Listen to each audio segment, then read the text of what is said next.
Global Entrepreneurship Week this week, and Yaron Assabi and Corne Botha are with us in the studio. Gysbert Kappers is visiting our Cape Town studio to talk about some of the issues around entrepreneurship in South Africa. Yaron, let's start with you. We have these weeks for all sorts of things.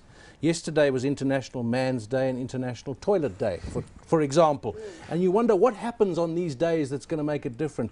Global Entrepreneurship Week, it's one of those things we all know it's a good thing. Does a week like this make any difference? I think so. One of the entrepreneurial issues is that you're so focused on your business, you don't have time to network and learn from other entrepreneurs. So I think any kind of event that will drive networking, share knowledge, 70% of entrepreneurs in South Africa fail in the first year of their business. So, you know, the more information they can tap into, the more networking there is, I think the better it is. Corne? Absolutely. I think if you look at one of the big challenges within South Africa, within the entrepreneurial space, is that entrepreneurship is not seen as a viable career option.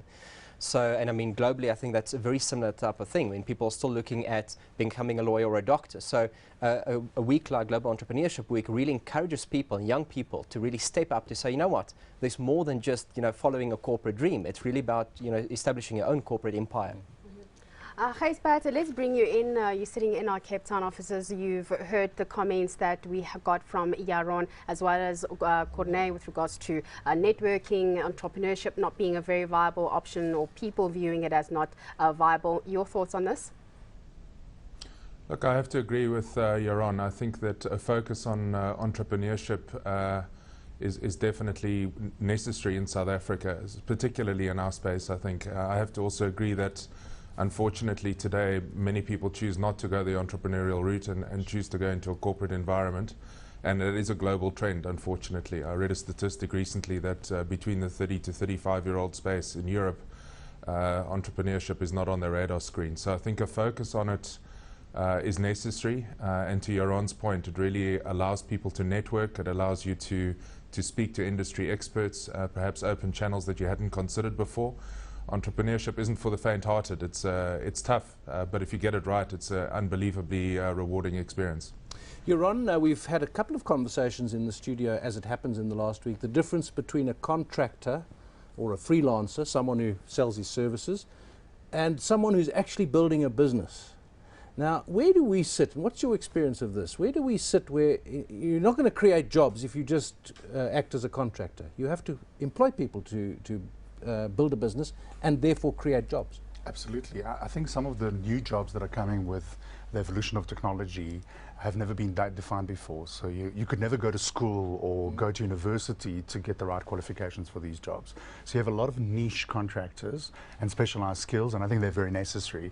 At the same time, entrepreneurs in South Africa create about 62% of the jobs. So it's very, very important to create entrepreneurs that can create jobs. It's very difficult to manage people, and I think a lot of people don't feel that it's for them, and therefore they prefer to just contract and use their specialized skills to be able to earn a living.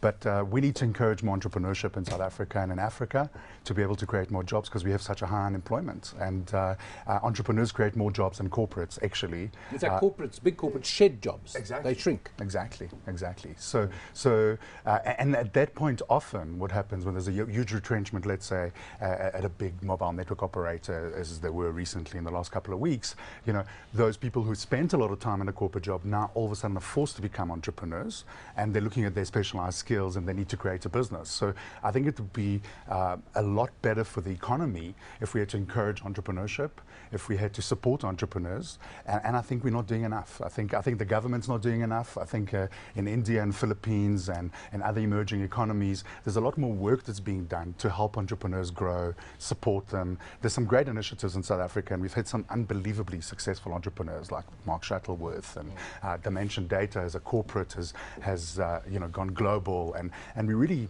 have unbelievable entrepreneurial spirits, but not enough support for entrepreneurs from that perspective.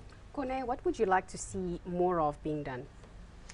I think it's about giving back. I think, so we spoke about contractors, etc., but I think also corporate South Africa also needs to start giving back and start incubating, so to speak, smaller businesses. One of the main challenges, I think, is also around the fact that a lot of the small businesses don't have those skills, you know, adding to what Yaron was saying. So corporate South Africa really needs to step up and say, you know what, we will help you. We'll give you assistance with understanding what marketing is about, etc. Because if they start understanding those skills, the smaller businesses will find those new niche opportunities as well, and find new and start creating new job lines within South Africa. Gysbert, I want to throw a stone into the conversation from a slightly different angle, and I'm thinking of what Yanni Mouton of PSG said, talking about supporting people who've got good business ideas and so on. He said, I don't want to support ideas, I want to support a business that's already running. It may be very small, it may be in the very early stages, but we need to see that it can work. And the other aspect, a couple of the older black entrepreneurs have said, it's tough out there, you've got to go and do it yourself. And maybe in a strange way, people are expecting other people to help them, whereas actually they've got to get out there and really take it themselves. Yeah, to add to that point, I mean, I think that, you know, if you're going to go down the entrepreneurial route for whatever your business choice or your chosen path is going to be, you have to be exceptionally passionate about what you're doing and about the journey you're about to undertake. You know, I'm not sure if I quite agree with the statement from Yanni Mouton. I think there are guys that are coming up with great ideas all the time.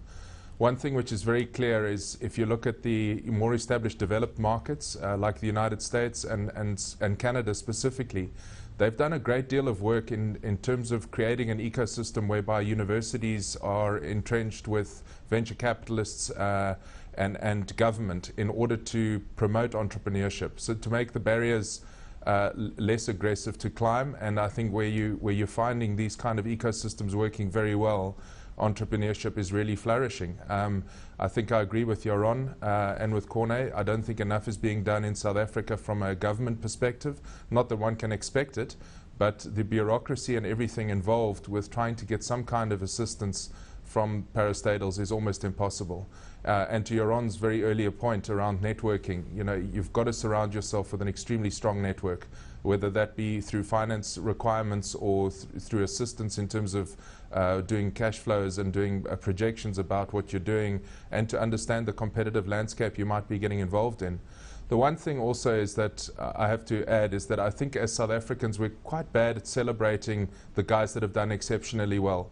You know, to that point, Mark Shuttleworth was mentioned, but you have a look at what Elon Musk has done, you have a look at what his cousins are doing with Solar City in the United States, but also in South Africa, we've got some really, really successful entrepreneurs, and we should actually be celebrating that much more publicly, you know, to show people that it is possible and that you can have an unbelievably good time creating one's own business.